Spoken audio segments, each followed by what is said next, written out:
Meanwhile, when it comes to pop culture, there's a lot of focus placed over the last few weeks over a movie that no one was ever going to see. I know we weren't supposed to talk about that, but no one was ever going to see this movie. It was a movie called Bros. And the pitch was, it was two gay guys who are falling in love, two macho gay guys who are falling in love with each other.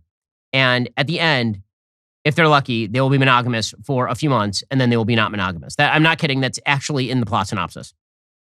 Not that they live happily ever after and adopt kids or something, right? Not like the monogamous form of marriage that same-sex marriage has now tried to imitate in sort of its public view.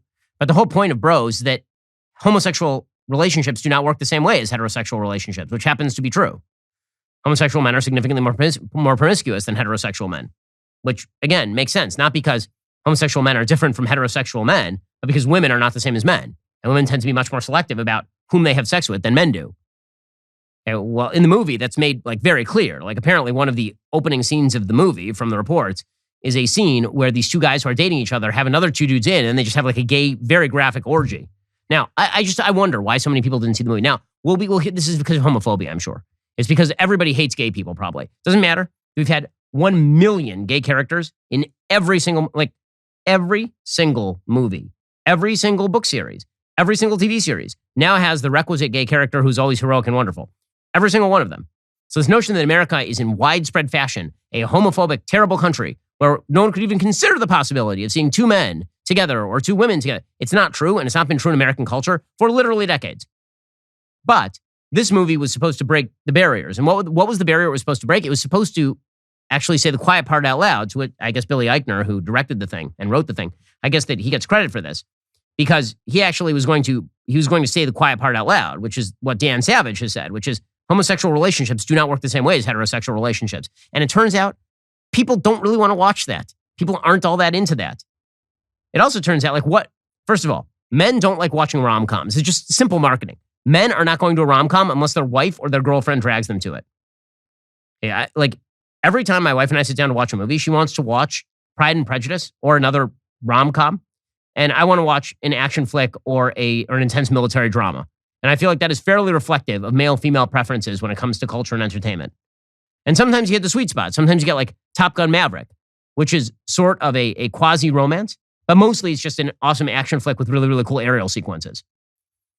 But what exactly was the target audience for a macho gay rom-com involving significant amounts of sexual activity and male promiscuity? Who's the audience for that? Is that a lot of, are there a lot of women out there who are that's my cup of tea? That sounds like a romance I want to watch. Are there a lot of straight guys who are sounds like I would love to watch that? Sounds great to me. So naturally, this thing made no money. It is a box office disaster, according to Showbiz 411. Total receipts for Thursday and Friday came to $1.84 million. Oof, that's a stinker. With another $2.5 million coming in on Saturday and Sunday, Bros stands to make less than $5 million for its entire opening weekend. The budget of this film, okay, this is not the marketing budget, this is the budget itself, was $25 million. But the movie's had a tremendous amount of publicity and marketing, a blanketing most films would give up their popcorn for.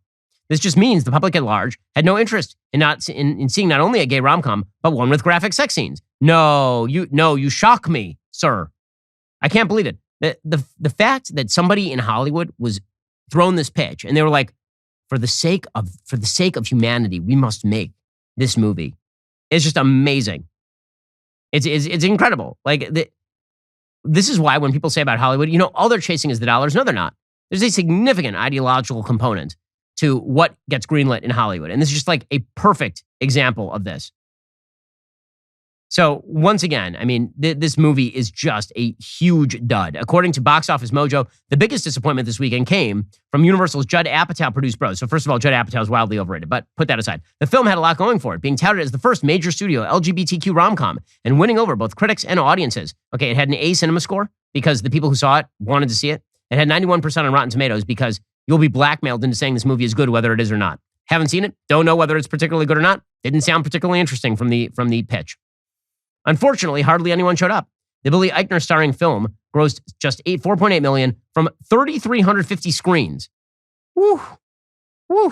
3,350 screens, $4.8 million. Okay, so I'm just going to do some quick math back of the envelope right here. That means that over the course of the weekend, Each one of those screens earned $1,432. Okay, let's assume for a second that the ticket price is $20 a pop on average. That means that each one of those screens sold 71 tickets for the weekend, not for one show, for the entire weekend. That is just hideous. This is a worse debut than the summer's sole studio live-action comedy Easter Sunday, which had a $5.4 million opening and went on to gross just $13 million. Bros could do better when it's all said and done, but it's a dismal opening, not just for the $22 million film, but for the comedy genre as a whole, which is beginning to look like I love that they're now going to blame comedy as a whole. It's comedy's fault. 10 plus years ago, this likely could have done a mid to high teens opening, a la director Nicholas Stoller's earlier films, Forgetting Sarah Marshall and Get Him to the Greek. Yeah, no, I'm sensing like a few major differences between Forgetting Sarah Marshall and Get Him to the Greek and Bros. Like, the entire movie. I'm feeling there are a few distinctions here. By the way, fifth place at the box office was Avatar, the re-release. Not the sequel. It grossed $4.7 million this weekend. That was down 55% from the last frame. That's incredible. So really just slow clap for the geniuses who greenlit that thing. Really, really solid stuff. By the way, the other movie that's wildly underperforming is Olivia Wilde's Don't Worry, Darling. That one is also dying at the box office. That film, despite starring Harry Styles, who's supposedly a major star, and Florence Pugh, who actually is an excellent actress, that film is just fading dramatically. It was budgeted for $35 million. Its current domestic cume is $32.8 million. Whew. Bad numbers right there. So it turns out that when you make really crap movies, and by the way, the one that actually did earn a lot of money was Smile, right? Which is just another horror film. I will say that the marketing on Smile has been pretty hilarious.